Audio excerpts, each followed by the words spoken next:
Hello, everybody, and welcome to the first episode of the Reading Time series. My name is Yorgo Gushi, and I'm the Student Government Association President here at Quinsigamond Community College. I initiated this Reading Time series as a productive way for myself and my fellow students to spend their free time during the COVID-19 stay-at-home period. I will be posting video recordings of myself, fellow students, and staff or faculty reading a book of their choice every Wednesday or Friday for the rest of the semester. I hope you will enjoy this activity and you will be willing to partake by reading a book or suggesting a title for us to read. Today, I chose to read Love in the Time of Cholera by Gabriel Garcia Marquez, which is described by the critics as an astonishing love story. I'll be starting by the very first page. It was inevitable. The scent of bitter almonds always reminded him of the fate of unrequited love. Dr. Juvenal Urbino noticed it as soon as he entered the still, darkened house where he had hurried on an urgent call to attend a case that for him had lost all urgency many years before. The Antillean refugee Jeremias de Santamur, disabled war veteran, photographer of children, and his most sympathetic opponent in chess, had escaped the torments of memory with the aromatic fumes of gold cyanide. He found the corpse covered with a blanket on the campaign cot when he had always slept, and beside it was a stool with a developing tray he had used to vaporize the poison.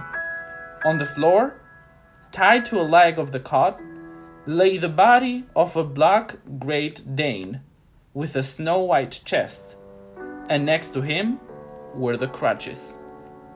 At one window, the splendor of dawn was just beginning to illuminate the stifling, crowded room that served as both bedroom and laboratory, but there was enough light for him to recognize at once the authority of death. The other windows, as well as every other chink in the room, were muffled with rugs or sealed with black cardboard, which increased the oppressive heaviness. A counter was crammed with jars and bottles without labels, and two crumbling pewter trays, under the ordinary light bulb covered with red paper. The third tray, the one for the fixative solution, was next to the body. There were old magazines and newspapers everywhere, piles of negatives on glass plates, broken furniture. But everything was kept free of dust by a diligent hand. Although the air coming through the window had purified the atmosphere, there still remained for the one who could identify it the dying embers of hapless love in the bitter almonds. Dr. Juvenal Urbino had often thought, with no premonitory intention, that this would not be a propitious place for dying in a state of grace. But in time, he came to suppose that perhaps its disorder obeyed an obscure determination of divine providence. A police inspector had come forward with a very young medical student who was completing his forensic training at the municipal dispensary, and it was they who had ventilated the room and covered the body while waiting for Dr. Urbino to arrive. They greeted him with a solemnity that on this occasion had more of condolence than veneration, for no one was unaware of the degree of his friendship with Jeremias de Santamur. The eminent teacher shook hands with each of them, as he always did with every one of his pupils, before beginning the daily class in general clinic medicine, and then, as if it were a flower, he grasped the hem of the blanket with the tips of his index finger and his thumb, and slowly uncovered the body with sacramental circumspection.